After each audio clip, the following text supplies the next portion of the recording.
Inside the Magic, show number 479 for June 8th, 2014. It is Sunday, June 8th, 2014. This is show 479 of Inside the Magic, and as always, I am your host, Ricky Briganti, with another fun show with all kinds of new and interesting and particularly hilarious Disney entertainment and plenty more. Before we get into all of that, I invite you to visit our website at InsideTheMagic.net. There you'll find all of our podcasts, videos, photos, news, articles, and plenty more. And if you ever have any news, tips, questions, comments, anything you want to send in, you can always email me at ricky@InsideTheMagic.net, or you can call and leave a message at 407-494-4ITM. That's 4486. And now, let's get on with the show.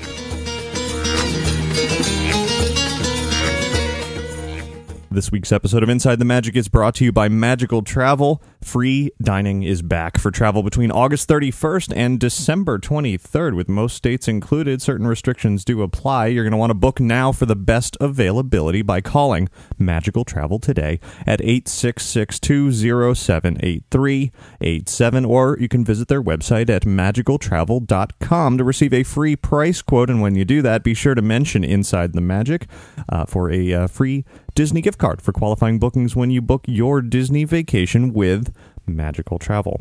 And thanks very much to all contributors to Inside the Magic, whether you donate once or every month or whenever you feel like it. It's all very much appreciated. And now, let's get started with a trip around the world.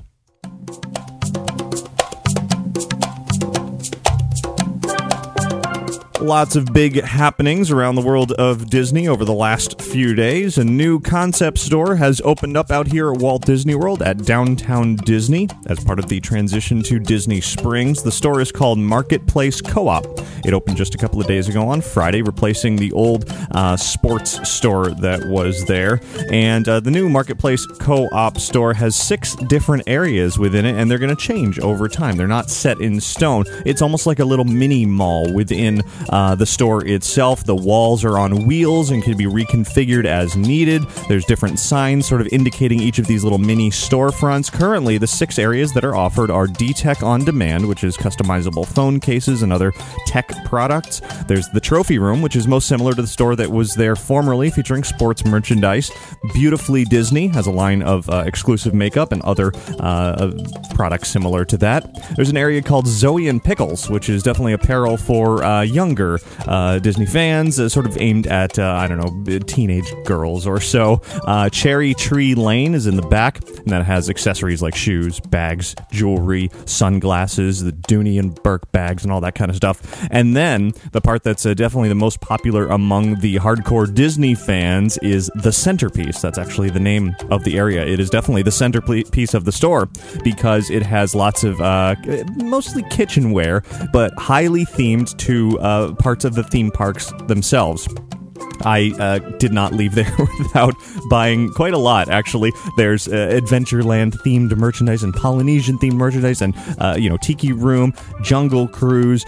There's others as well. There's Tomorrowland merchandise and Space Mountain and a bit of Haunted Mansion and Mr. Toad little statue and lots of Orange Bird and even a little Dole Whip container. Like, it looks like a Dole Whip, but it's actually a ceramic glass, container. Inventive little products like that you just see it and you're like, yeah, I need that. So if you want to see photos of much of the merchandise that is sold in this new store, head over to InsideTheMagic.net and check it out there. A lot of this merchandise is being sold both at Disneyland as well as on DisneyStore.com, but not all of it. And as I said, it is going to come and go and change every few months or so. We'll see some different either merchandise or store completely little mini stores within there. So it'll be interesting to watch what comes and goes in the new Marketplace Co-op. Now, last year, during Limited Time Magic, there was a very popular offering on Friday the 13th. It was in September last year at Disney's Hollywood Studios, the Unleash the Villains event that brought thousands upon thousands of fans of Disney's villains to Disney's Hollywood Studios. Well, capitalizing on that this year, since Limited Time Magic is no longer around this year, Disney has announced an upcoming after-hours event to be held at Disney's Hollywood Studios called Villains Unleashed. So kind of a spin on the previous name. It's going to take place on August 23rd, and it will feature more than 50 Disney villains, including some from the Star Wars universe. The evening is going to have a special show, a dance party, a hangout, meet and greets, merchandise, food, drinks, and a fireworks finale called Villainy in the Skies, which was the same name of the fireworks show that was attached to the limited time Magic Evening last year. It'll probably be a very similar show again this year, which was a fantastic fireworks show. The special events that will be going on will be a Hades hangout and dance party, as well as Oogie Boogie's variety show, which is what I am most looking forward to. Here you can show up to this in costume. Now here's the catch. Last year, of course, the event was included with park admission. This year it is an extra cost. It is a hard-ticketed after-hours event. You could compare it to like Mickey's Not So Scary Halloween Party. Annual pass holders and Vacation Club members can currently buy tickets. The general public will be able to buy them starting tomorrow, June 9th, and the cost is $67 plus tax for ages 10 and up, and $62 for children ages 3 to 9. You can call 407-939-1933 to make your reservation, as I did as soon as they announced this. There was no way I was not going to support Disney in their efforts of putting on a villains-themed event. There have been rumors of a villains event, especially at Hollywood Studios, for many, many years. And so for this to be moving on, step one was the Friday the 13th event, which was just a few hours and mostly just meet and greets with a very brief sort of stage show.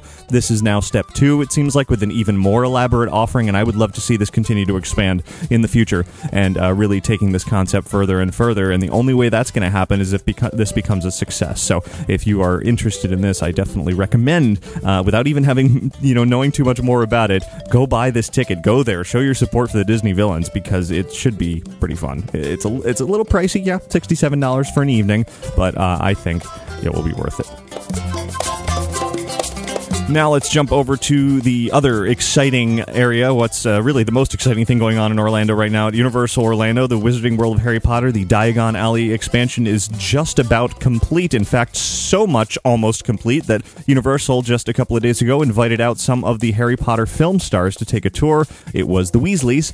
James Phelps, Oliver Phelps, and Bonnie Wright were there, and they were kind of Instagramming their way through their adventure, stopping in various parts, riding the Hogwarts Express, going in the stores, trying the food, etc. They didn't really show off too much that we hadn't seen before, just little sort of tidbits here and there, but it was fun to see sort of their reactions, and it seemed like they were having a lot of fun going through there, which many other people will be doing very, very soon. Still no opening date announced yet, however, and if you want to see those photos, you can head over to our website. More details have been announced about live entertainment and a few interactive experiences that'll be part of Diagon Alley. Of course, we know about the night bus that is parked out in front of the London waterfront area. It has the shrunken head hanging there that's going to be interactive. There will also be a night bus conductor that you'll be able to talk with. In addition, within Diagon Alley, in the Carket Market area, which is kind of the side street running almost parallel to Diagon Alley, there will be two live shows featured. One is a telling of two fables from the Tales of Beedle the Bard, very similar to what was, I believe, in the last Harry Potter film, The Fountain of Fair Fortune and The Tale of the Three Brothers. That latter one is what was part of the film. These are going to be told through puppetry. Sounds pretty interesting. Then the other live performance is going to be the singing sorceress Celestina Warbeck and the Banshees. It'll be sort of jazzy new songs that have been titled by J.K. Rowling herself. Some of the songs include A Cauldron Full of Hot, Strong Love. You stole my cauldron, but you can't have my heart, and you charmed the heart right out of me. Interesting. In addition to that, Universal has announced basically their version of Disney dollars, but they're Harry Potter dollars. More specifically, it's called the Gringotts Money Exchange. Of course, with Gringotts Bank, you will be able to exchange your Muggle dollars, your real-life cash, for Wizarding banknotes. And these special dollars will be able to be used in both the new area of the Wizarding World as well as the older area in Hogsmeade Village and all of that. So another interesting little collectible there. Of course, Ollivanders will be part of Diagon Alley. finale. There's a bit of interactivity there. Now, there's lots and lots of rumors of one more interactive experience that Universal has not confirmed yet, and that is some sort of availability of interactive magic wands that do magical things. So we'll have to still wait and for Universal to officially confirm that long-standing rumor. As far as the opening of it, it's going to be within the next couple of weeks. The press event is June 17th through 19th, coming up very soon, and I've heard lots of rumblings of construction walls coming down very soon, and maybe a little bit of a soft opening soon. I don't know. We'll have to wait and see. None of that is, of course, announced, so if you're in the area, if you're in the park, you might just get lucky. Now, here's another exciting announcement that was made here in Orlando just a few days ago for the area of International Drive, the very popular touristy road. Mango's Entertainment is bringing the world's tallest roller coaster to Orlando, or rather, they'll be building it here. They're calling it the Skyscraper. It's going to be opening in 2016, and will be topping off at 570 feet tall. Designed by U.S. Thrill Rides, it's going to be more specifically on the corner of International Drive and Sand Lake Road in a new area called the Skyplex, which is a whole new entertainment complex that they are going to be building. And at the top of this skyscraper, even if you don't want to ride, you'll still be able to go up there with an observation deck, very similar to the Seattle Space Needle in appearance. Lots of stores will be throughout. The whole structure itself, or the roller coaster that will be part of it, will kind of spiral up and down this giant, well, they're calling it a polar coaster. It's something new that they've invented that they're going to be building more of in the future, supposedly, and it will contain outside loops, dives, spirals, inversions. Should be pretty exciting, provided that it actually gets built. I'm a little skeptical myself, even with the announcement, that it will ever actually happen, but I guess we'll wait and see. And if it does get built, I will certainly give it a shot. It sounds fun. Now let's turn to the world of movies, where this week, no surprise, some leaked set photos have come out from Star Wars Episode 7. It showed, and you know what, I'm not into spoilers for this film. I don't want to talk about it, but there's a very specific reason why I'm mentioning this one here. I will say that I didn't even look at these leaked set photos because I just don't want to be spoiled. I don't want to know these things in advance. I just want to watch the movie. So apparently one of these set photos shows what seems to be the Millennium Falcon under construction for Episode 7. Not really a huge surprise that it would be in there, since we know Harrison Ford is returning as Han Solo, but here's where things get quite amusing. Shortly after the set photos made their way around the internet, director J.J. Abrams publicly responded with a bit of humor, posted a photo on Twitter with a handwritten note on it that said, quote, "I wish people would stop leaking photos from Episode 7 and making ridiculous claims that the Millennium Falcon is in the movie." He signed it JJ.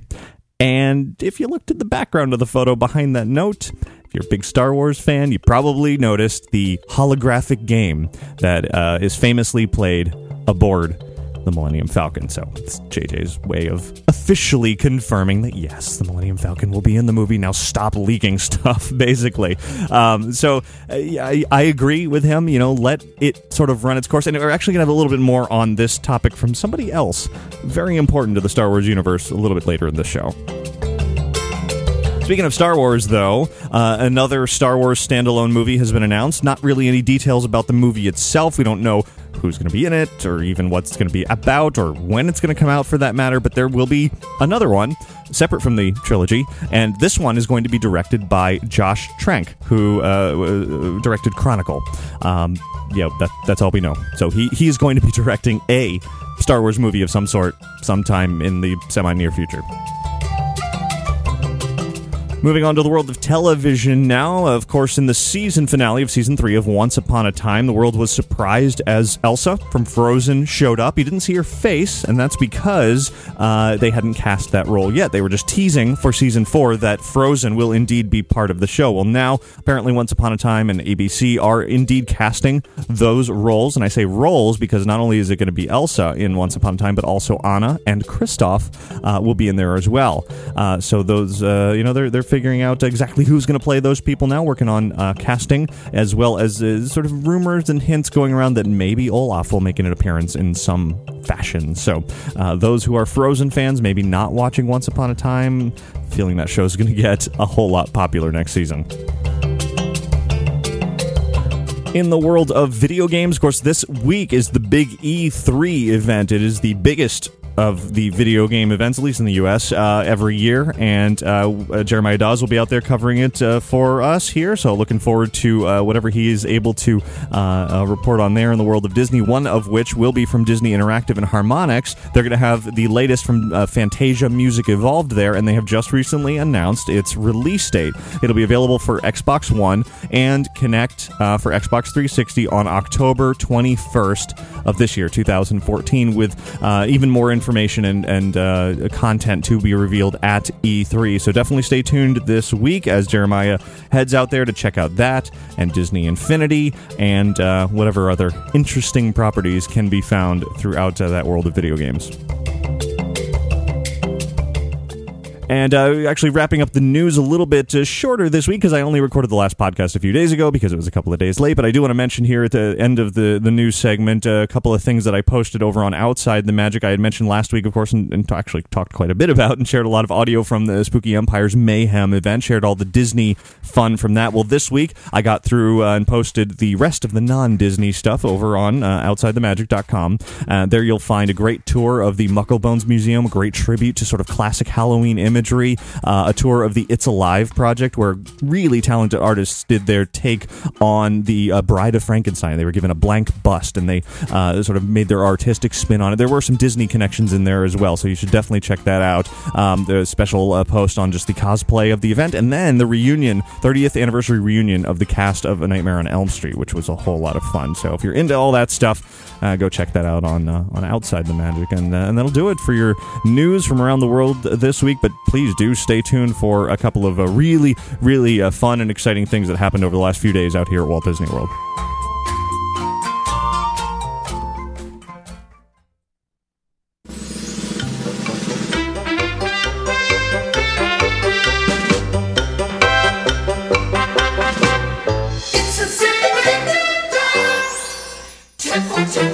Now, you may have noticed I've been playing some Animal Kingdom music so far in the show, and that's because Harambe Nights has debuted out here at Walt Disney World. I'll be talking all about that special event in just a few minutes, and that's exactly what this week's tip is going to be. I was at Harambe Nights just last night, and so my tip for attending, if you plan on going to this, it's going for several more weeks, get there early, because even though it's technically supposed to start at 7 o'clock, they actually ended up opening up the welcome party 30 minutes early, and that means you had extra time to socialize, to enjoy the band, to eat, and to drink, and that extra half an hour is very welcome. So that is my tip for Harambe Nights. Everybody else, email your tips into tips@insidethemagic.net.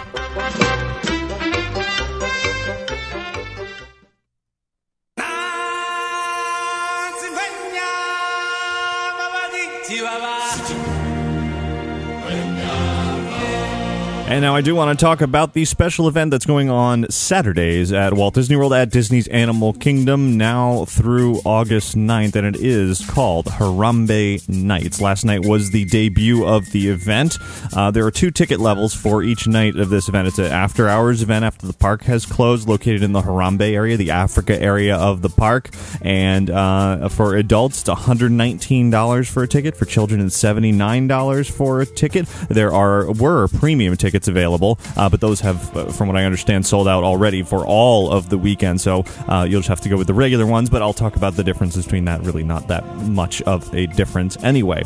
Before I get into my thoughts on this special event, I should note that I was invited to participate in this. I did not pay for my ticket, however, that would not influence my perception of the event one way or the other, because I'll tell you some good, and I'll tell you some bad about it as well. So, with that said, Harambe Nights begins officially, as I just mentioned, at 7 p.m. at Animal Kingdom, though they did sort of drop the rope on it at 6:30, and it starts out in the new area of the park, and that is Disney has built this new theater for Festival of the Lion King, the Lion King themed show that goes on during the day, and there's sort of a small surrounding area. It's almost like a mini land within Harambe that they've added on. There's a small shop and lots of buildings and facades and seating and all of that. So that's the location of this welcome reception when you first show up there. And that's sort of the beginning of it. Once you move on from the welcome reception, then you move into the second part of the event, which is the Lion King Concert in the Wild, which is a new show inside that Festival of the Lion King Theater. Once that concludes, you move on to the Harambe Nights Street Party. So when thinking of Harambe Nights, don't think of it as just the show. That is definitely not the focus of this event. If you go in thinking it is just the show and then, oh yeah, there's some food and stuff, you might actually walk out disappointed, because in my opinion, the food was better than the show. The food was phenomenal, and I will talk more about that in just a second here, but it's definitely worth mentioning that you have to think of Harambe Nights as the whole experience. It's meant to be a party in Animal Kingdom, bring some nightlife to Animal Kingdom, certainly looking ahead toward Avatar and Pandora. That's one of the goals, is to make Animal Kingdom a full-day park. Don't have it shut down when the sun sets. So this is definitely a step in that direction, and Disney has done a good job with bringing that nightlife to the park. There, you don't have to involve rides, you don't have to involve animals to still have a good time in Animal Kingdom. So what goes on during the welcome reception? Well, as soon as you get in there, there is a variety of what I would, certainly would call appetizers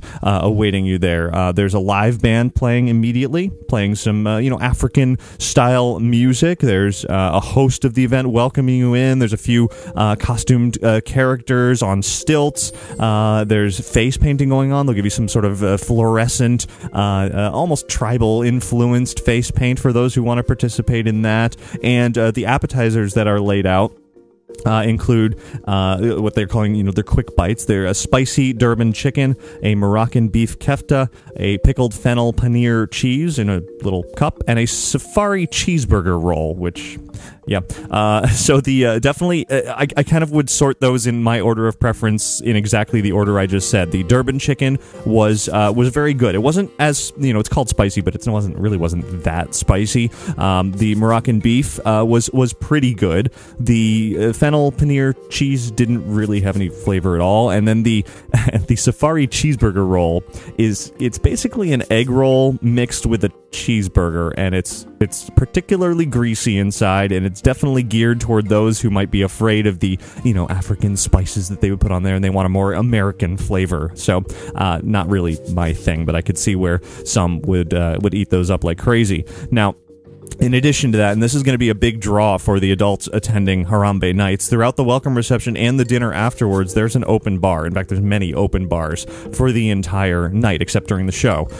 So you have options of beers, wines, and a specialty cocktail that they're mixing, which is jungle juice. They have a non-alcoholic version of it, but they're basically pouring rum into a mixture of, I believe it was a guava and passion fruit and maybe pineapple, if I'm remembering correctly. I could be wrong on that third one, but it was a good drink. They were pouring it heavy. It seemed like they were it didn't matter which station you went to, every single one seemed to be really laying on the rum. I don't know if that was a goal to make you not drink as many or just to make everybody really happy, but either way, you definitely could easily get your money's worth out of this event just if you want to drink a whole lot. If you're not a big drinker, however, it might be a little bit more difficult. Of course, you have to be 21 years old to drink, naturally. So that welcome reception, if you get in at 6:30, goes on for about an hour. You're just kind of standing around, eating, socializing, like I said, face painting, enjoying the live band that was there, which was very good. A small band, very entertaining, and I would say the downside of this area is it really isn't anywhere to sit. You're outside the theater. They've got these tables you can stand and eat at, but at this point the sun is still out, and it's hot. Of course, it's summer in Florida, so you're eating hot food for the most part, and so it makes it a little bit difficult to initially enjoy this part of it because as I said, you're eating hot food, maybe even a little spicy food, and you're sweating at the same time. So I think more, maybe some umbrellas or some seating or something would be nice in the area, but for the most part, the welcome reception was definitely enjoyable, worth showing up early for to get that extra bang for your buck. Now, as you enter in the park, as you're you hand over your ticket for Harambe Nights, you're given a wristband for what section that you're going to be in, and this is where the premium tickets come in. There's 4 different sections. If you can imagine what the Festival of the Lion King Theater looks like, even the new one looks pretty much exactly the same as the old one. It's a theater in the round, normally by day. So there's 4 sort of bench stadium bench style seating, like high school gymnasium type seating on each side. Now they've removed one of these sections to put in the stage for Harambe Nights. So that leaves 2 side sections, one straight on section in the back. And then they've added seats on the floor right in front of the stage and the orchestra that plays during the show. So the premium seats are the ones down close to the stage, closer to everything. Everybody else kind of seems like you got randomly sorted into these other sections. I don't know if you really had a say into which you got, and they're named after animals. There's the zebra section and the giraffe section, etc. So the zebra section is the one that's kind of front, straight ahead, whereas the lion section is the one that's on the floor. The other 2 sections are the sides, so if somehow you can finagle your way into the zebra section when you show up, it would be recommended. And I would even recommend further sitting in the back of the zebra section, because you can actually lean back against the bars, or really any of the bench-style sections, because they're benches, and if you don't have that, you're going to be sitting there for the hour show without a back on. So it was nice. I definitely took the back row and enjoyed being able to lean back during the show. So there's another little Harambe Nights tip. So once you get a wristband on the way in, that's the section you're supposed to sit in, and on your way into the park. Now on your way into the theater itself, you are handed another little snack, and you can bring your drinks in. Another good tip here: don't chuck your drinks assuming that you have to throw them out. Bring them in with you, because you're going to be in there for an hour watching the show. You're going to want something to drink, and they do serve sodas, by the way. I should have mentioned that. In addition to the beer, wine, and cocktails, they have Sprite, Coke, and Diet Coke and that sort of thing. And water, for that matter. So you can bring whatever you're drinking in the theater with you. In fact, if you're holding 5 drinks, you could probably bring them all in there. And on the way in, they hand you sort of this bamboo-looking tube that is sort of the equivalent of eating popcorn in a movie. Well, in this case, you're eating lion chow, as they call it, which has sea-salted toasted pretzel chips, bene crumbs, cardamom candied pecans, golden raisins, and dried cherries. All very good. I was enjoying eating it throughout the performance. After eating just the appetizers initially, not quite at the dinner phase yet, I was very happy to have something to munch on throughout the hour-long Lion King concert in the wild. Now, as for the show itself, this is normally, of course, the part of the podcast where I'd be like, well, let's go over to the show and I will share with you a recording of some of it. Well, unfortunately, as I said earlier, I was invited to participate in this. I did not pay for my own ticket, and as such, their rule for that was that I was not allowed to record any portion of the show. Now, they made an announcement before the show that only said no flash photography, so buy anybody else's paid ticket. And it seemed like you could video the whole show if you wanted to. You could take a bazillion pictures if you wanted to. But for me, I was asked by Disney not to record the whole show and that they would supply some video at some point. So I don't actually have a recording to share with you right now. But honestly, I wouldn't share that much with you, because this concert in the wild did not come off exactly as I had anticipated. Let me read you the description of what this show is supposed to be. Marvel at the sights and sounds as iconic scenes from The Lion King are recreated with splendid theatricality, all while a celebrity narrator, live orchestra, and choir provide the soundtrack for a never-before-seen take on the Lion King tale. Sounds very intriguing, very entertaining, and it was. I did enjoy a large portion of this. However, a large portion of it was also basically sitting there watching movie screens. It was like, at times, a giant advertisement for the Blu-ray release of The Lion King, which was unexpected, to say the least. As the description says, there's a wonderful live orchestra there. There's a wonderful chorus, a choir of people who are very talented singers. There's the celebrity narrator there. There's also another narrator as part of the show. And when they were all singing and dancing and playing music, and it was great sort of interpretational dancing based on the music and the plot of The Lion King. The narrators were sort of doing the lines of it. All that was great. But that was only about half the show. The other half of the show was staring at screens, watching like 2, 3, 4, 5-minute scenes from the movie. Now, during those movie scenes, the orchestra was playing, which was great. I think it should have been emphasized even more that you were hearing a live orchestral version of the music of The Lion King while you watched the movie. Unfortunately, they left in the sound effects from the movie. They left in the dialogue from the movie. It's not like the narrators were supplying that dialogue. It was the actual voices from the film. So even though you had this live orchestra there playing, talented, great musicians, they were kind of drowned out by, and almost put in the background by all of the sounds and the voices. And so you sort of lost that connection in your brain while you're staring at the screen. You lose the fact that this is a live orchestra playing. You just feel like, I'm just watching the movie, which of course, you can pop in the Blu-ray at home and there you go. I think it would have been a great idea for them to mute the movie itself, turn off the dialogue, turn off the sound effects, and tell everybody this is a tribute to the music of The Lion King, a concert in the wild, as it's called, and really focus solely on the music and not so much the plot and the comedy and of course the Mufasa Scar death scene they played in its entirety. And naturally, there were people crying and, wiping away tears. And of course, you can watch that movie at home and you're going to cry. I mean, that's one of the most emotionally charged scenes in any Disney movie ever. I mean, World of Color does the same thing. They play off of that, and this does too.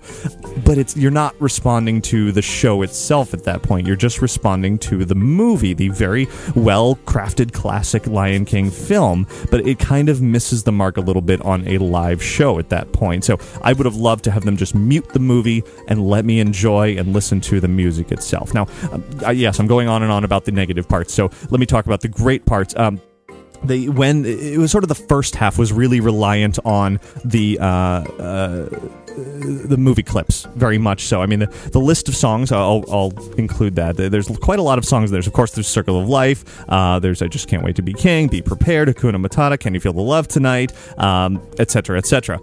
So, sort of the first half of the film, the songs that come from that was very reliant on the clips from the movie. Then moving into the second half, it became much more driven by the performers, which was excellent. That's when I felt like the show really started to become its own, and that it wasn't so awkward just sitting there watching like a choir of 30 people also watching the screen and not doing anything. It became they were there. They were sort of acting out through interpretive dance moments from the movie, and it was still playing on the screen, but it wasn't so reliant on it. You were hearing them sing and watching them dance, and it became quite an entertaining show. Very different from Festival of the Lion King. Definitely more of a, it's not Broadway. It's not that type of a show. It's not a actual reenacting of the moments of the movie. There's no, you don't see the characters themselves in the show. It is very interpretive. That is really the best word that I have for it. Sort of, being inspired by the feeling of the film and showing that through movements and through song. That really started with Can You Feel the Love Tonight? From that moment on, it became a much better show for me. There was a really amusing moment, actually. I forgot to mention this earlier at the beginning when they told everybody, mute your phones or turn off your phones so nobody's ringing.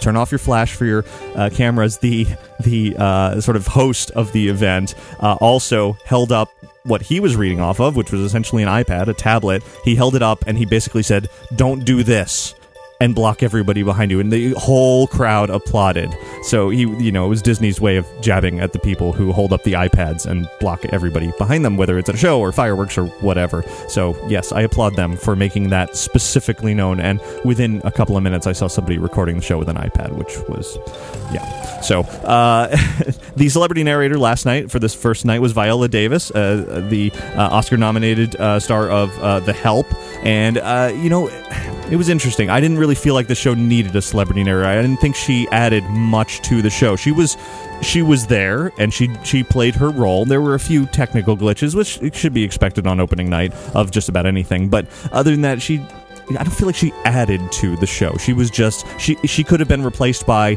any other performer also delivering the same lines, and it would have had the same impact. So that may change with some of the other narrators. I can look at like David Alan Grier is going to be there on June 28th. He's a comedian, very vibrant, very lively. I have a feeling he'll add his own sort of twist to the event. Honestly, I haven't heard of a lot of the other people who are on this list, so I don't know what they will add, but he stands out to me as somebody who may really put a fun spin on it. But for the most part, it can be directly compared to Candlelight over the Candlelight Processional over at Epcot, except in that case the narrator is kind of front and center and really the star of the show, whereas this The narrator was sort of tucked to the background, and you almost didn't even realize that they were there. So I don't know if that was necessary. So the takeaway for me from this show was the live portions that were 100% live, very entertaining, very well done, but that wasn't enough of the show. Half of it, I just felt like I was watching the movie, which was a little bit disappointing.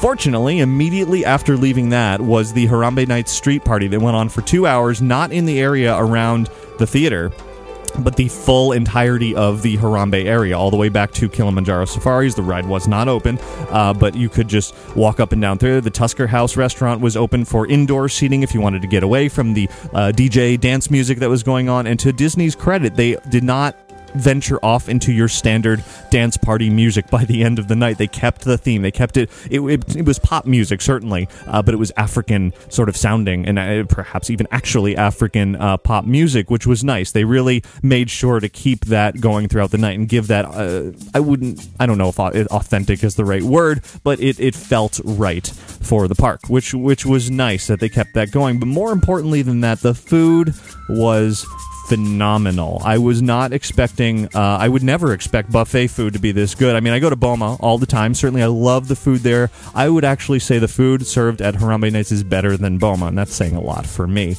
I'm going to run through the list of, there's a lot of food available off multiple buffet areas. Not everyone is serving the same thing, so definitely hop around. There's watercress, melon, feta, and berry balsamic onion salad. Excellent. The feta was phenomenal. A roasted beetroot salad, a creamy mac and cheese. The mac and cheese was just kind of your standard mac and cheese, so I wouldn't fill up on that. Spicy vegetable samosa, the slow roasted chicken legs. That would definitely be your option for if you don't like a lot of spice. It was, I wouldn't say it was under-seasoned, but it was the least seasoned of the bunch. Traditional naan, kulcha, and papadum breads with roasted pepper hummus and garlic dip and other dips, and that was straight out of Sanaa. The bread service that I was just raving about recently that I just had, these were literally straight out of there, which is great. You can have all you want over that. There was a mango, radish, lime, and mustard seed salad, a watermelon, cucumber, and fennel salad, both really excellent as well. Coriander chutney, roasted potatoes were great. I could have just eaten the potatoes all night. There was a fish, a Corvina filet with curry. I don't really eat seafood, so I actually did not have that. The seared lamb chops. Wow, those were excellent. You know, normally you get lamb chops on a buffet, like if you go on Disney Cruise Line and it's in there, or even at Food and Wine Festival, and they're good, but they're not like blow you away good. These were thick and well seasoned, well spiced, and just fantastic lamb chops. I'm a big fan of lamb, so I definitely had several of those.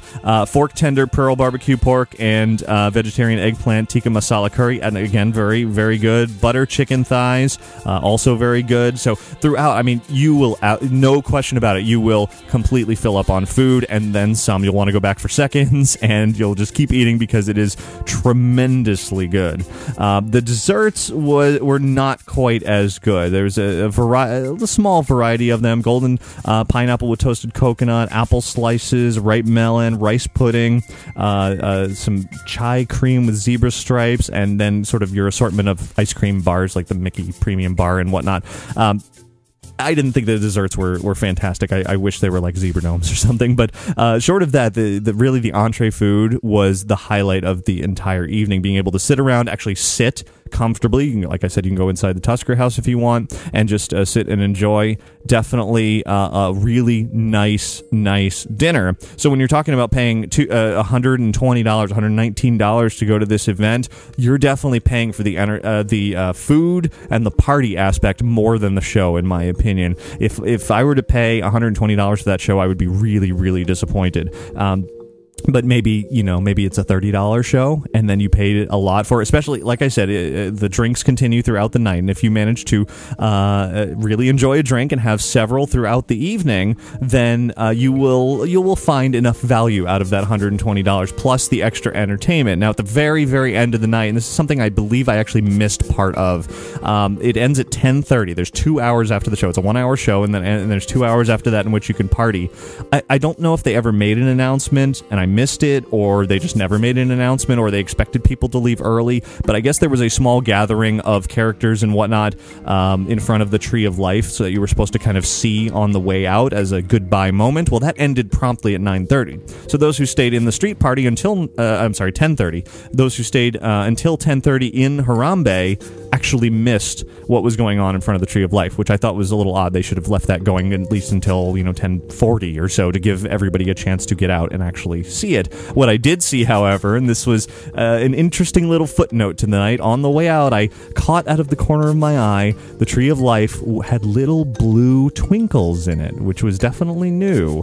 And I apparently the cast members were telling everybody that was a reference to the stars in the sky that Mufasa speaks of in The Lion King. But the fact that they're bright, twinkling blue lights in the Tree of Life, you immediately make that Avatar connection. And it's clear that Harambe Nights is a stepping stone toward the night life of Animal Kingdom, especially as Pandora makes its way into the park by 2017. Of course, this is not anything like the final effect. They have said they're going to make the Tree of Life glow, certainly, much like the tree, the big prominent tree in the movie Avatar. This is not that yet, but I do feel like this was a little hint, a little nod in that direction, being like, yeah, we just held our first big nighttime street party, and this is sort of a sneak peek of what's to come for Animal Kingdom, the new Animal Kingdom, and here's a little blue twinkle just to give you a little tiny taste of what is on the way. And you know what? Even that little effect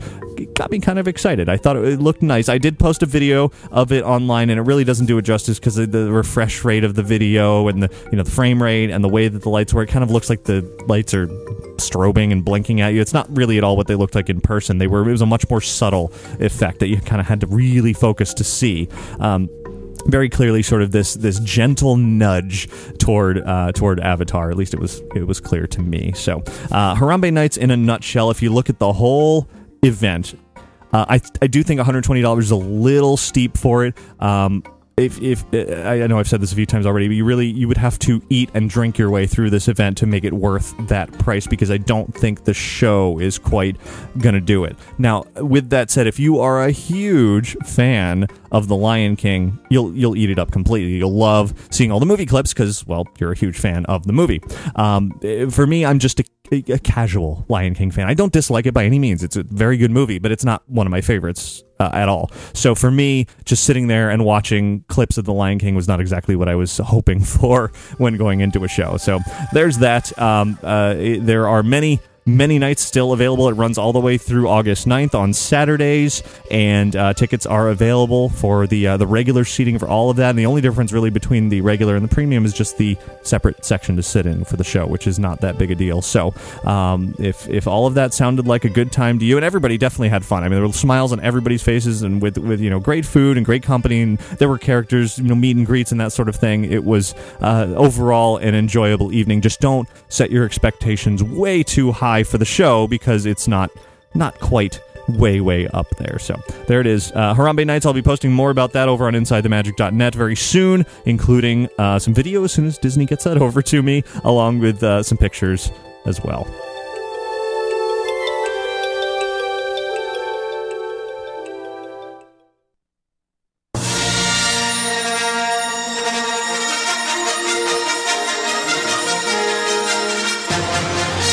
Harambe Nights was definitely not the only excitement at Walt Disney World over the last few days, as Luke Skywalker himself, Mark Hamill, was here for Star Wars weekends, and boy, was that entertaining. Of course, he was in the motorcade along with the other celebrities this weekend, Billy D. Williams and Ray Park, and a few others, but it really, of course, Mark Hamill was the star. It was his first ever appearance at Star Wars weekends in the 17 years that this event has going on, and he made the most of it. There was a what they called a conversation with Mark Hamill each day, hosted by Clone Wars voice actor James Arnold Taylor, and this was a 45-minute session of nothing but talking with Mark Hamill, and he was wonderfully entertaining. I was there for the first one on Friday, and I wanted to share some highlights of this with you now. He not only, of course, he's known as Luke Skywalker from the Star Wars films. He's going to be Luke Skywalker again in Episode 7, and maybe beyond. We'll see. But in addition to that, he's also a very talented voice actor, which we heard some funny bits from as well. But before getting to that, let me add in here sort of course, what was on everybody's mind. Episode 7. You know, what is going on with that? What can Mark Hamill dish about Episode 7? And the answer to that is not a whole lot. In fact, almost nothing. But what he did say was rather important. So here's James Arnold Taylor and Mark Hamill talking a little bit about Episode 7. Have you been working on anything lately?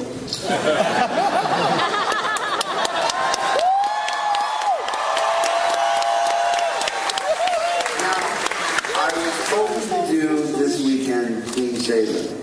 I'm not used to, the facial hair. But there's this little independent low-budget picture, and it's the life story of George Lucas, and I'm up for the title role. Yeah. So, okay, a little bit more like George. You know, the thing is here's the thing about all that. My opinion, Mark, is when I saw Star Wars the first time, it was magical.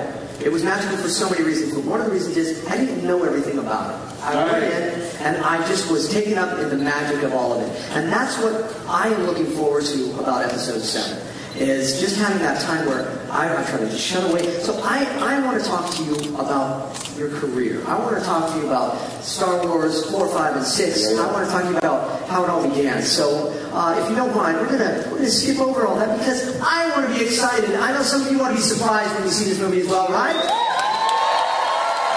So before we leave that subject matter of keeping secrets, it's not a game, you know. It's not like we're trying to annoy the fans or drum up interest.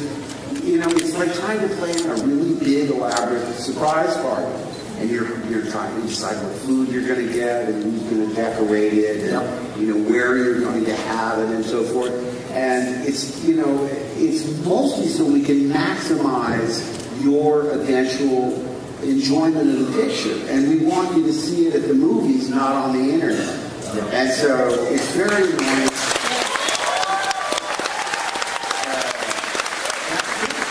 There are blue meanies out there. There are blue meanies out there that are going to try and show you every creature, and God knows they'll probably try and leak the script and put it online. So if I were you, I'd do that. I don't know about you, I've seen trailers where you go, I think I've seen the whole movie. You know? You want some surprises, that's all. Okay, well, we're done with that. We're done with that. Thank you, though. Thank you so much. So that clearly ties in with what I was talking about earlier with J.J. Abrams responding to the leaked set photos. Mark Hamill is urging everybody, just stay away from the leaks, stay away from the spoilers, don't share them, don't comment on them, don't even look at them, just be surprised by the movie. And I wholeheartedly agree with all of that. They'll put out what they want to put out when they want to put it out, and they'll have reasons for it, and they're not going to spoil the whole movie in advance, which is wonderful. And if the rest of the world would just not spoil it for everybody, that would be phenomenal as well. Now, moving on from there, as I mentioned, Mark Hamill, very talented voice actor. He also does some very amusing impersonations. You heard him doing just a tiny bit of George Lucas there, but in sort of the grand conversation here for 45 minutes, he threw in a number of amusing imitations of his co-stars and others, along with some great stories from the Star Wars universe. So I'm just going to share a few more highlights from his conversation at Disney's Hollywood Studios during Star Wars weekend. So I don't want to spoil it. So here's one of them. We went in, I read the screen test. Yeah. And I'm thinking, is this like serious or is it a parody? It seemed to me like it could be like Mel Brooks or something. Do you remember some of the lines? Here's the thing. Now, I've done this before, so bear with me if you've done this before. But there's a line that was in the screen test that's not in the movie. And all these years later, 163 years later, I still remember this line. Because we're in the cockpit of the Millennium Falcon, and there was no Wookiee. It was just Han Solo, and he was like, "Hey, kid, you know, I did my part."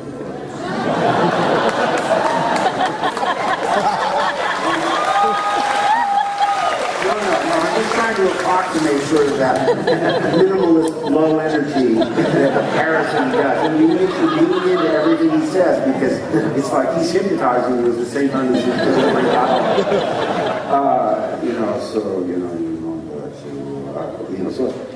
But anyway, he was saying that we're turning back. And I said, and my character says to him, but we can't turn back. Fear is their greatest defense. I doubt if the actual security there is any greater than it was on Aquila or Sullus. And what there is most likely directed towards a large-scale assault. And I'm like, who talks like this? I mean, you can diagram that sentence. Yeah. Let's break it down. Fear is their greatest defense, meaning whatever that, because he says, that's no moon, that's a space station. That's why he wants to turn around. And regarding that space station, I say, but fear is their greatest defense.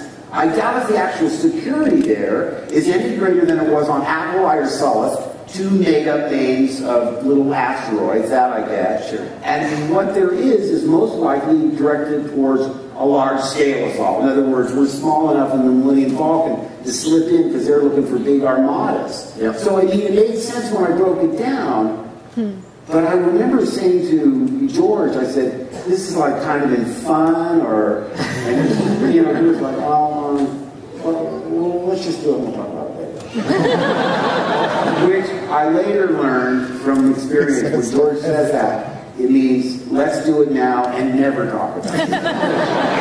Mark Hamill definitely does a great Harrison Ford imitation there. In addition to that, the topic of they kind of ran through some various of the co-stars that Mark Hamill had worked with throughout the filming the original trilogy. One, of course, was none other than Frank Oz, better known as, in the world of Star Wars at least, Yoda. Frank Oz. Frank Oz. Oh, Frank. Well, I grew up being just so enamored of the Muppets. I mean, even before the Muppet Show, they say, hey, Mark, the Muppet Show will be on Ed Sullivan this Sunday. And, so I was a huge fan. Yeah. And he couldn't be nicer. Again, he's a wonderful director, as he's shown over the years. But so personable, and that's Wendy. Yeah. It was very lonely on the set because they were all underground. I had a little earpiece, much like this one I have on today, and if I turned in a certain direction, I'd pick up radio waves. So I'd be watching Frank for, many years. And all of a sudden, it would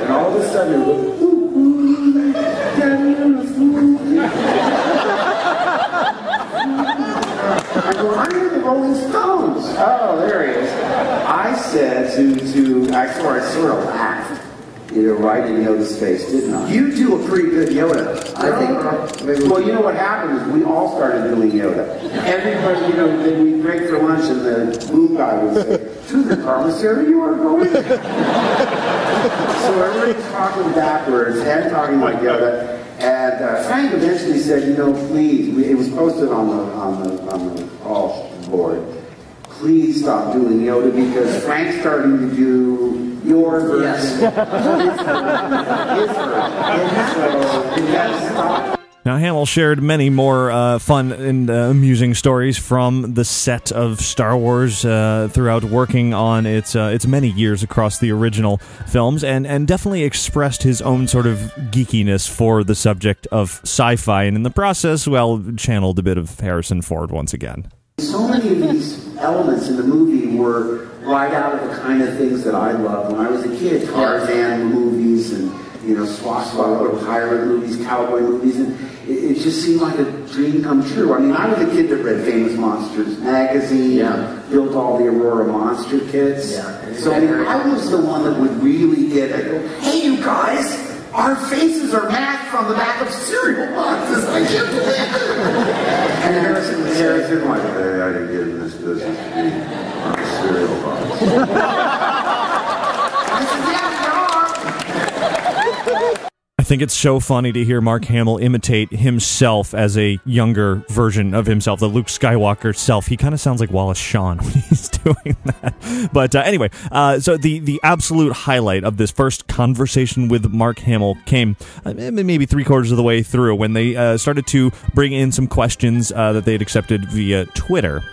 And somebody asked one that absolutely sent everybody into hysterics and has actually since caught on as a bit of a viral video on our YouTube channel. This clip that I'm about to play for you is Mark Hamill providing one of his other really famous roles in conjunction with Luke Skywalker. And if you check out the video on our YouTube channel, it already has like 275,000 views or something silly like that.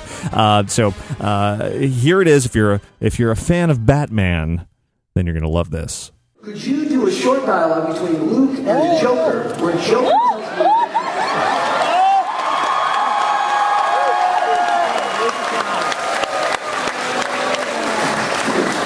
Not to put you on the spot or anything. I mean, that's kind of... Well, to get warmed up to this. Luke, it's me! The Clown Prince of Crime! And also, your father.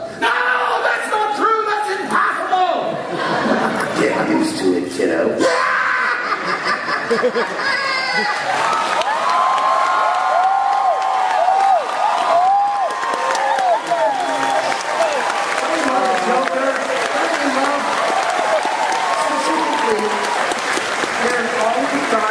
Paul Dini is a wonderful writer. Paul Dini wrote some of the best Joker episodes.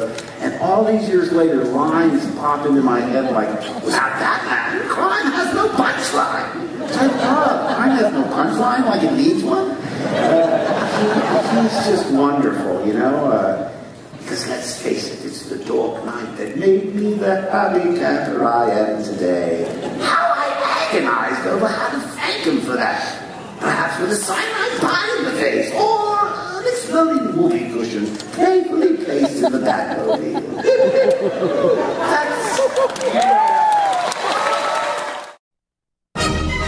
And there it is, the highlights of Mark Hamill at Star Wars Weekends 2014. If you want to see him act out that absolutely hilarious Joker bit, as well as the full presentation, the conversation with Mark Hamill, definitely head to our website or go to youtube.com/InsideTheMagic to watch it all. It is wonderfully, wonderfully entertaining. You can also see a video of Mark Hamill appearing in the motorcade along with Billy D. Williams and the others who were there for this Star Wars Weekends. It was definitely a real treat to finally have him come out for that event, and hopefully now that Disney certainly owns Star Wars, and Star Wars is a huge part of Disney, hopefully next year's Star Wars Weekends will be even bigger and better. I'm really looking forward to all of it, and certainly episode 7 as well. So go check that out on the website and YouTube, and there it is from Star Wars.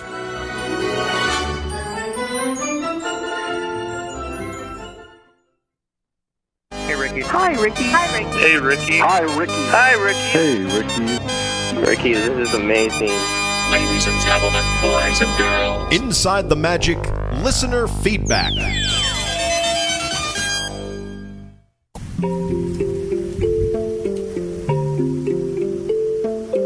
Well, I skipped listener feedback last week, so let's do a little bit this week before rounding out the show. First up is an email from Luke, who writes, "Thank you for your weekly podcast. Being a big Disney fan, I've been listening to your podcast every week on YouTube. My family and I have been taking trips to Walt Disney World for as long as I can remember, and I've lost count how many times we've gone down there from Indiana. It's got to be well over 15 times. I do remember going down when Animal Kingdom just opened up. This year, my mother is planning on taking the whole family down in December for 5 days to see the Christmas decorations. It'll be our first time going down in December. Although me and my family have been going down for many years, I'd like to be prepared for Florida during December. Are the resort pools heated? Should we bring long pants and sweatshirts with us when we go there?" Luke, thanks for the praise on the podcast. Glad you've been enjoying it. And it sounds like you've been a long-time Disney fan, which is wonderful. Yeah, December is a little bit unpredictable. Sometimes it can feel like summer. Sometimes it can feel wonderfully comfortable. And other times it can be really cold. So I would watch the weather all the way up until the absolute last minute when you are packing, and base your necessities on that, because you might need shorts and t-shirts, you might need sweaters and long pants and scarves and gloves. You know, it's all over the place in December here. Lately, it hasn't been too terribly cold, but definitely cold enough to wear long sleeve shirts or sweatshirts and pants. So I would be prepared for that, because that's more likely what you will need. As far as the pools, I don't know if all of them are heated, but there is a large percentage of them that are. So you should be able to seek out and find a heated pool while you are here. So that shouldn't be too difficult for you. But of course, remember that when you get out of a heated pool, it is very, very cold out when it is cold out. So keep that in mind.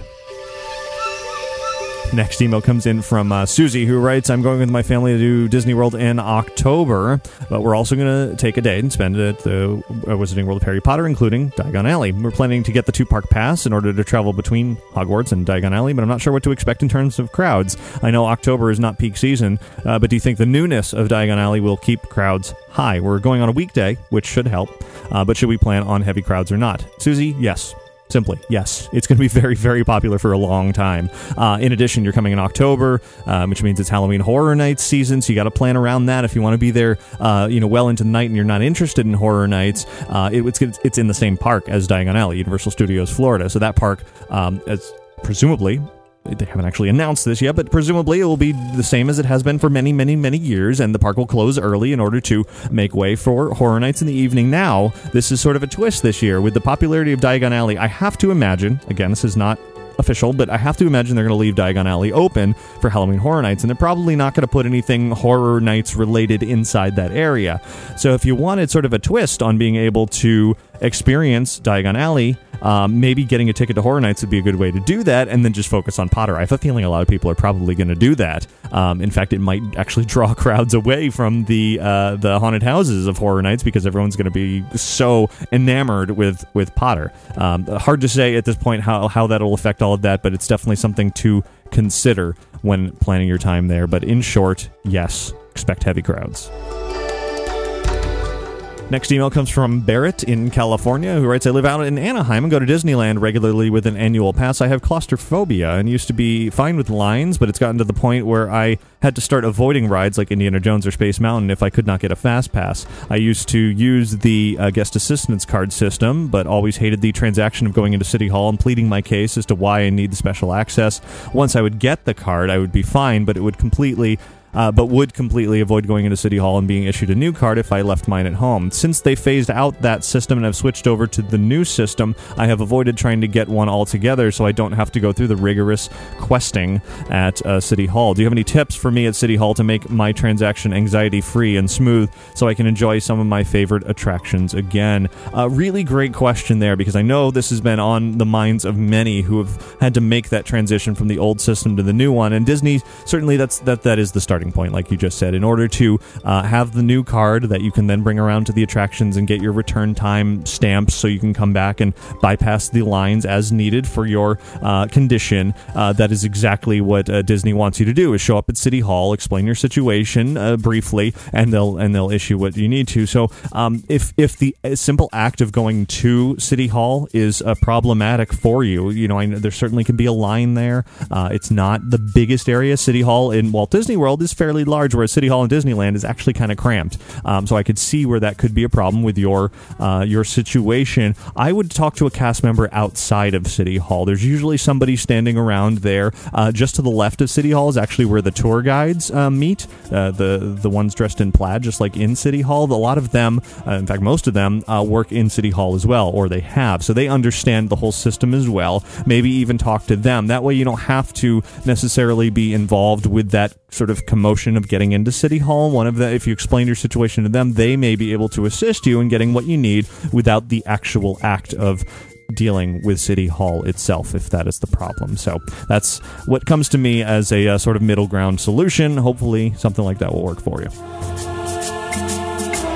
Next email is from Damien, who writes, thank you for posting everything related to the 24-hour Rock Your Disney Side event, and hope you had a great time there. After glimpsing at the photos and videos that you posted and watching the live broadcast of the event, I've now become interested in going to one of these events. What would be some tips for first-timers? Well, Damien, Disney has not officially announced any more of the 24-hour events, but based on the success that they've done so far, I would not be surprised at all if they did another one, and one after that, and one after that. They seem to be increasingly popular and better organized every time they do it. My tip, well, you know, there's different ways to approach this. Do you want to be there for the full 24 hours, or do you just kind of want to pop in and out during the special times? For me, that's really what it's all about, because during the day, during these 24-hour days, it's kind of just your normal day in the park. Yeah, there's a little bit of extra entertainment, but for the most part, it has just been sort of your average day in the parks. But now, early in the morning, before the park opens, and particularly way, way late at night, at 2, 3, 4, 5 in the morning, that's when the park is not normally open.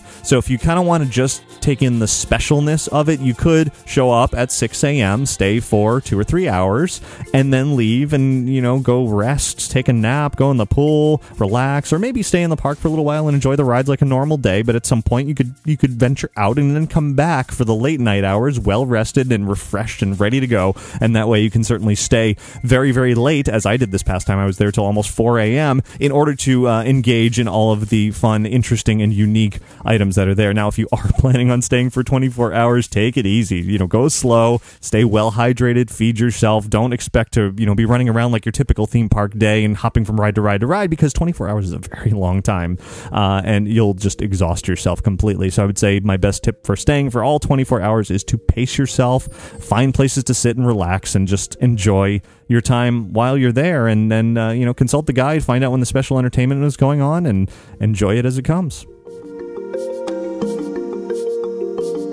Next email comes from Eric, who writes, I learned this tip from a cast member at Blizzard Beach. If you are the last one out of the park each day, they will get you a special last one out pin. I'm fairly certain that each park does this, but I'm definitely can confirm Blizzard Beach. Eric, I have never heard of that before, so interesting tidbit of information there. Maybe I'll have to stick around the water park someday until being the very, very last one out of there. It's actually got to be weird. You know, I can't imagine walking through the water parks without a ton of people around. Every time I've ever been there, it's just been people everywhere. I've never stayed long enough to be kind of the only one, quote unquote, in the park. And in fact, if you're the last one out, I guess you would be the only guest there. So interesting thought. Thanks. And I think that is where I will wrap up the listener feedback for this week.